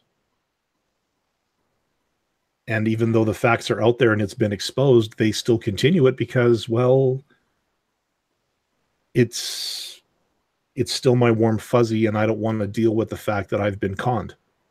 Don't kick my puppy. Yeah. Yeah, we've used that one before. Damn. Forgive me. I'm also jotting down a couple of quick notes for myself. I'm not sending it through the group chat for us for what I want to finish with, but I may end up kicking a puppy. And for the person that will figure it out when I say it, I'm sorry. Steel toe boots and go for the uprights. No, it's what I'm going to end up closing with. Nobody knows what I'm going to be saying, and nobody knows whose puppy is going to be or what the puppy is. And I really, really, really hope that I don't really kick somebody's puppy. That was Miss Ashley, wasn't it? With the don't kick my puppy. Yes, it was, because her and Bobby. Yeah. Or was that Miss Susie? You know what? It doesn't matter. It's the two of them. You get the two of them drunk. It doesn't matter. It's all the same. It's all the same people. It really is. And I can get away with saying that because I was there, and they were drunk, weren't they? Oh yeah. Oh yes. Anyway, God, I wanted to. I don't want to tip my hand on what I'm going to say, but I feel like I should. You know what? I kind of allowed us to go down this portion of a rabbit hole a little bit because I I started to get an idea as to what I was going to say to kind of pull that together, but I'm gonna do my close, and I'm gonna make it quick because I think that you guys need to have the opportunity of closing it all out without me closing it properly. Popoff was exposed in the 80s with a scanner, a radio scanner that picked up him getting stuff beamed into his ear from his wife. Petey, can you hear me? If you can't, you're in trouble. Famous words at this point. And it was James Randi who did it.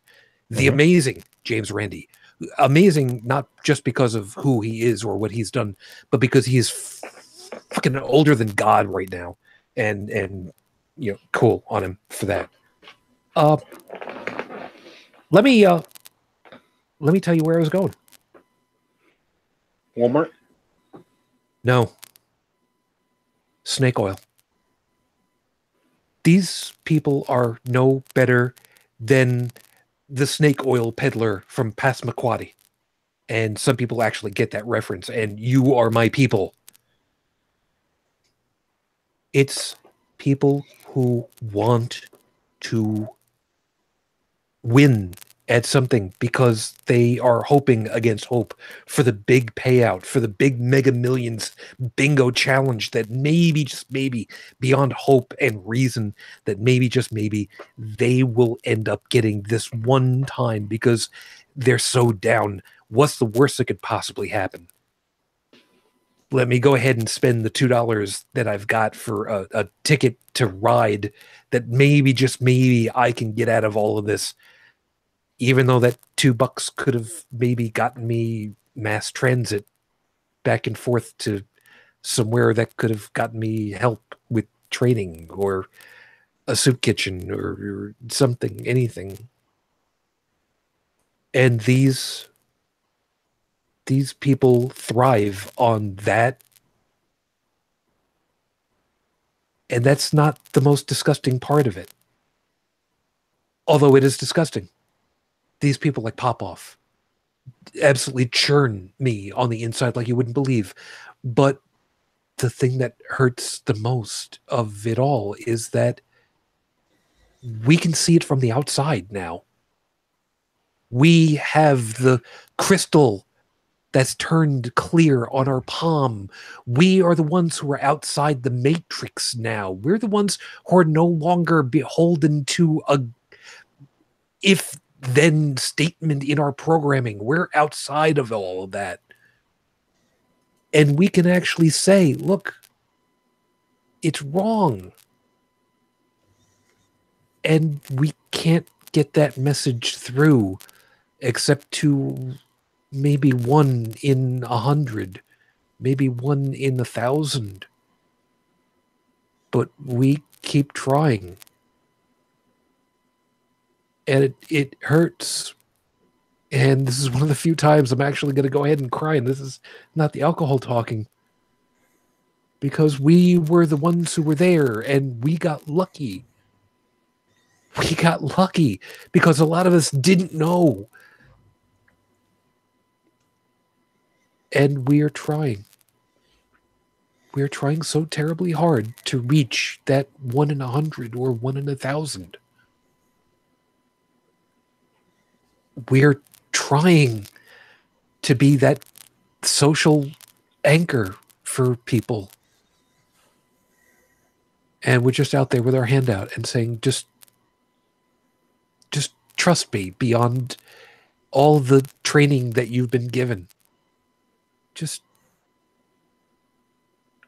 trust me.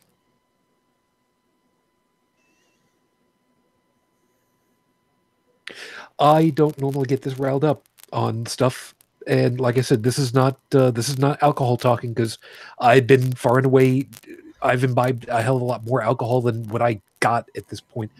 Like I said, I've got maybe half a can, and I can't drink any more of this. And yeah, it's not. So and TGTF is making reference to Pascal's wager. Maybe we should talk about that again sometime. I'm going to turn off my mic at this point. Tech, you want to say whatever your piece is at this point?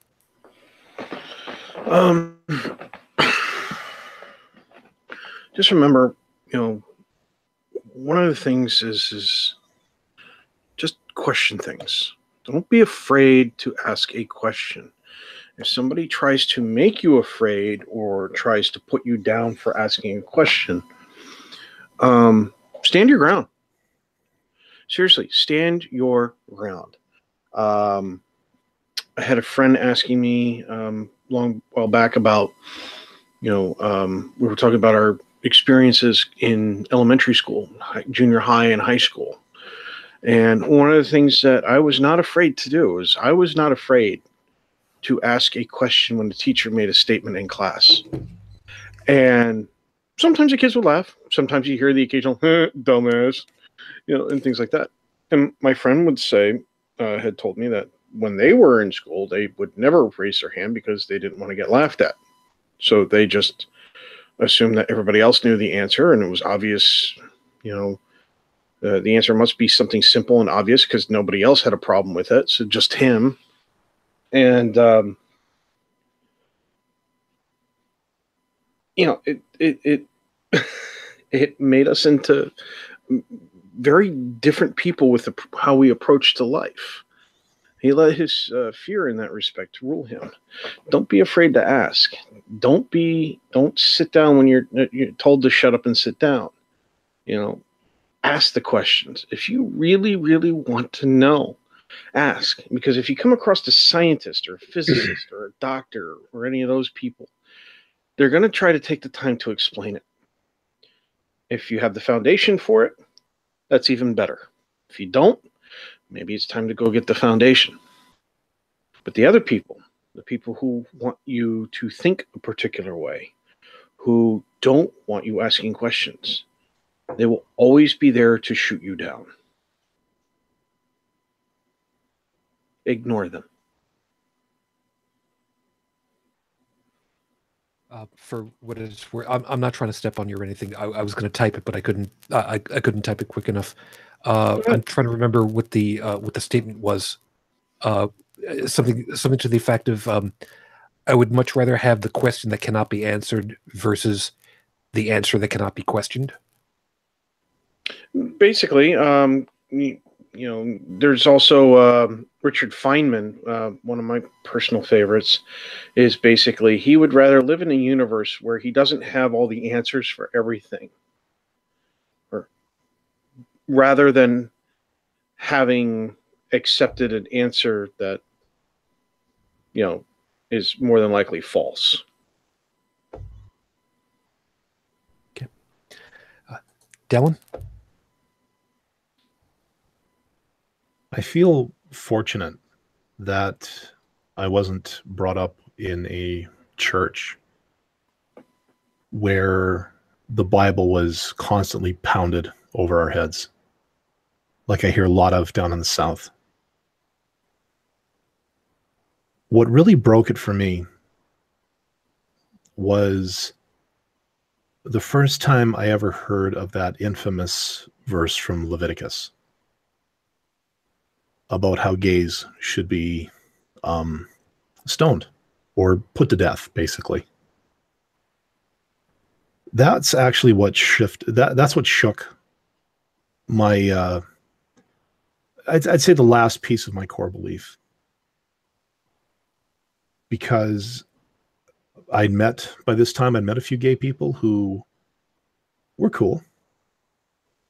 Granted, we had a bit of a difference between, who our preferred intimate partner was. But whatever. Your people, they are teachers. They are accountants. They're whatever.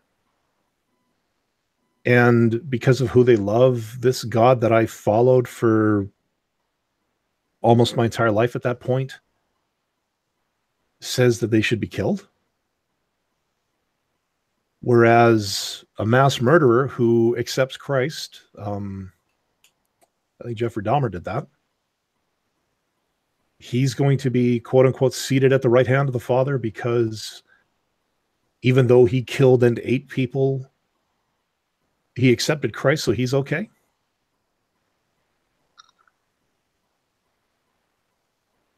Up until that Leviticus quote, I was okay in my belief.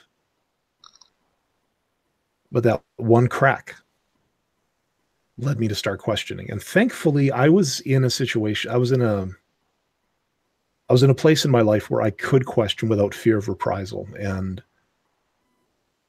this is really where I kind of shake my head.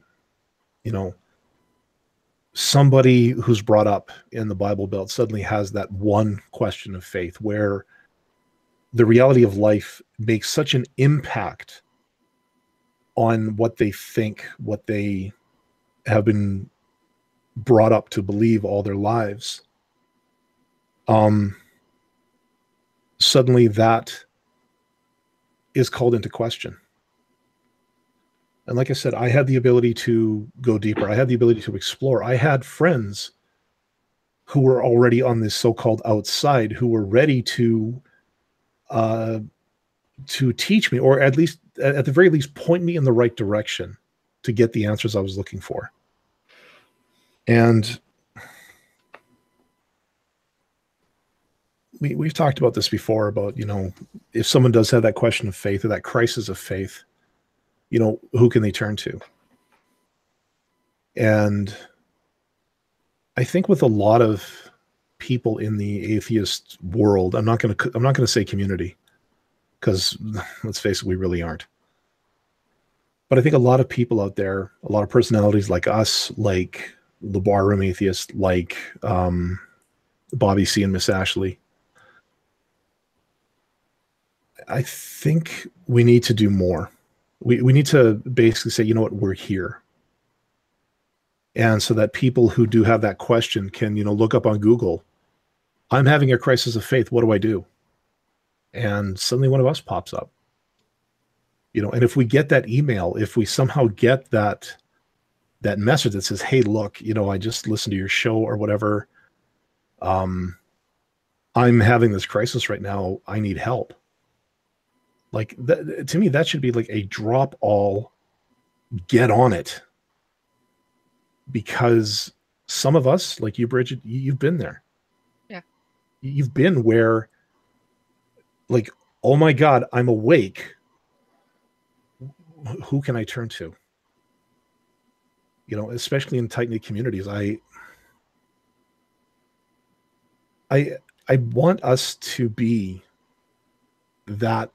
I'm not saying that we have to be, you know, suddenly the caregivers, that we have to, you know, that people like Dawkins and Harris and Dennett and all those other people are going to be the be all end all, like, you know, the so-called gods we pray to, which none of us do. But I've said it before, like, we should be ready to stretch out our hand and say, you know what, don't be afraid. I'm not saying that they should trust us, but that we should be willing to answer their questions and hope for the best. Because we may supply them with the right answer, and they may decide to go back to the faith because of social pressure or whatever. But at least you tried. You know, like I'm saying, don't trust me, but let me show you how I arrived at my conclusion. See if it works for you. You know, at the very least, take a moment, take one more step. That's all I'm asking. One more step. Open that crack in your armor just a little bit more. It's going to be scary, but in the end, you'll feel better. And I think that's what, I think one of the biggest stigmas we have with atheism these days are the firebrands. You know, everybody says, oh, we should be firebrand atheists. We should tell them to their face that they're stupid and rah, rah, rah. That's why we are the baby-killing, misogynist, sexist, racist, pedophilic. Did I miss anything? Degenerates. That's why Communist. we are. Yeah, that is why we are every single fear-based pejorative term in the eyes of the religious. I'm not saying firebrand atheism doesn't have a place. It does. But, you know, it does in that it provides the initial blow that creates the crack. But then after that, when somebody wants to explore a little bit further, you know, props to you, Mr. Silverman, props to you, all the other loudmouth people out there. It's time for you to go away and fight another battle. It's time for the gentle hand. You know, you've done your job. You've opened up, you've created the crack in the armor. Now it's our turn. I'm such a softie. Nothing wrong with that. And Brigid, I guess you get the last one on this. Well, I don't really have anything to add to that. I agree with Dalan. Yay. Somebody agreed with me. All right. Oh, God, my voice is so straught. Well, I'm sure that Wrath of Grapes is probably not helping whatsoever. Anyway, as always, everybody, thank you very much for joining us. As always, hope that you found something worthwhile in all of our perspectives and have something to think about for yourselves at this point. First off, of course, I want to thank Joey for sticking it out for as long as he did. Being cold and such like this has definitely not been easy on him, and we know full well. So I know full well you're not listening at this point, and if you are, you should be in bed. God damn it! So you take care of yourself, man. That's what we're really most important. I especially want to thank the guys that have been listening and typing to us over there on the live chat. I want to especially thank TDTF Pod. In particular at the moment, because Dalan, while you were talking about your piece, TDTF had gone ahead and made a reference to something that I think we're going to have to investigate. The Oasis Network. Now, I do not know anything about them other than what came up on a Google search, so I'm not going to push the group information at this moment, because I got nothing to go off of other than the real quick flippy that I got. So I will investigate that. Thank you for bringing it to my attention. I knew nothing about this. So all of you guys who are listening in and typing, thank you. So Felis, Trippin, TDTF. I don't know who else is over there at the moment. Actually, is there a way for me to see? Oh, yes, participants. There is a way. No, I named everybody that's there. So thank you. Yeah, I don't have. If you want information on Oasis, you might want to contact Margaret Downey. See, you give me stuff I'm not going to remember. After we get done. I did go to the site, and I do like their. They have a statement of core values. If I could just take a second. Our core values, and I quote: "People are more important than beliefs. Reality is known through reason. Meaning comes from making a difference. Human hands solve human problems."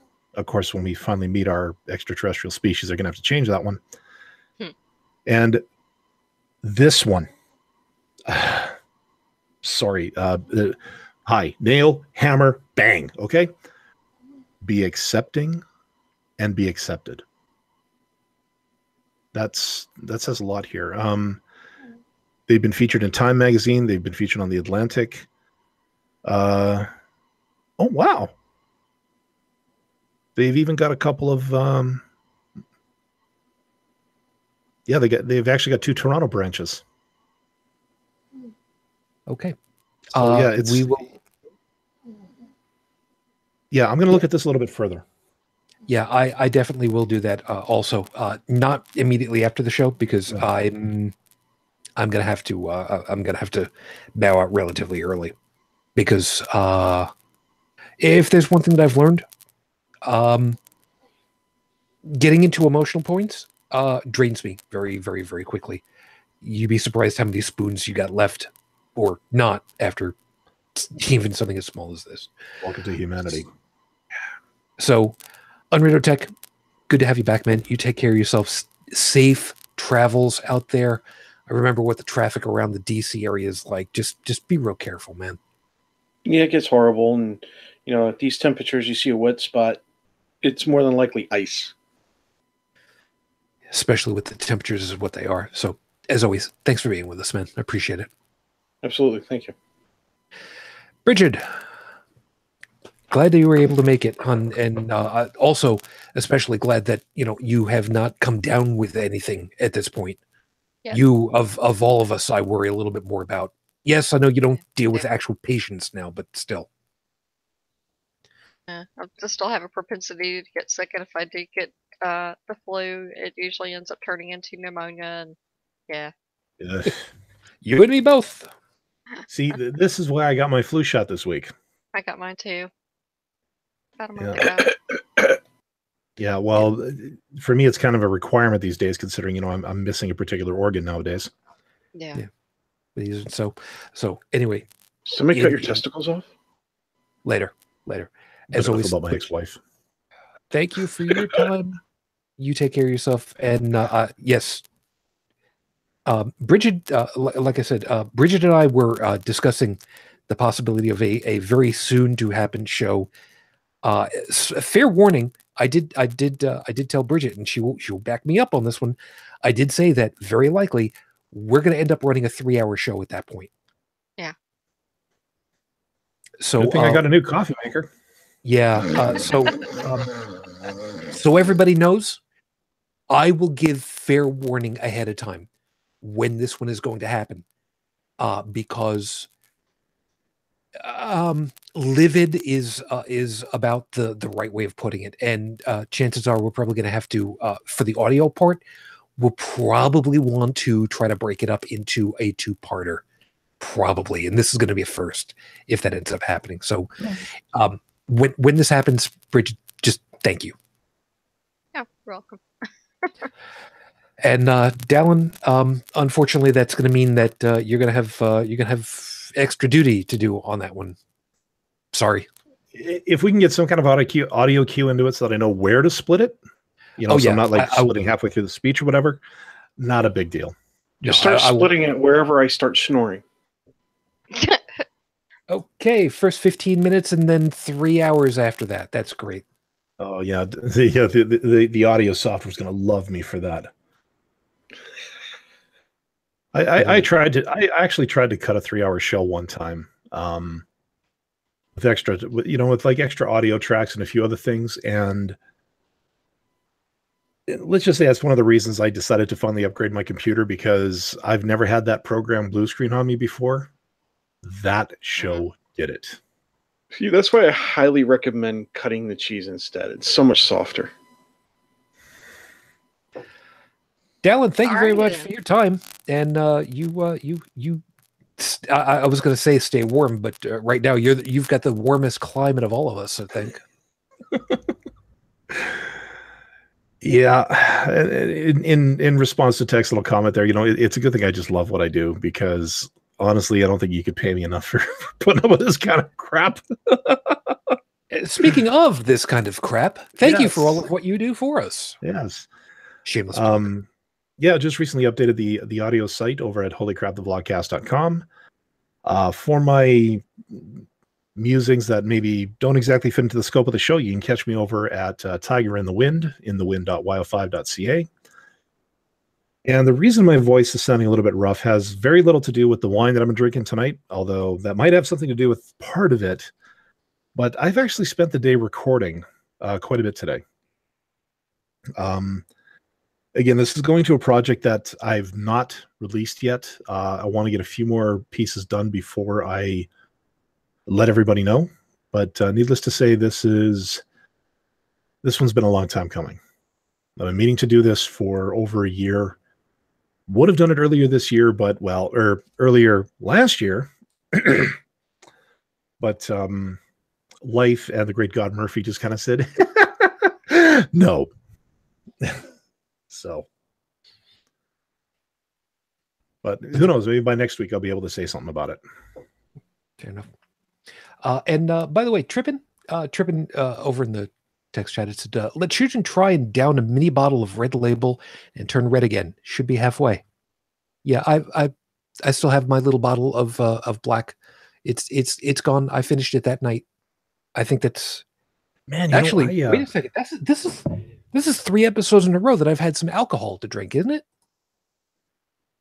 Yeah, I think it's about the same. Yes, it's the same for me. I've had at least one beer on these shows. Tonight I had, of course, my wine and a mug of beer. Yeah, and last week I killed a bottle of wine. I had half a can of Sapporo to try it, And wasn't the week before that it was Hitch? No, it was 2 weeks before that, I think. Yeah, because I didn't make it to that show.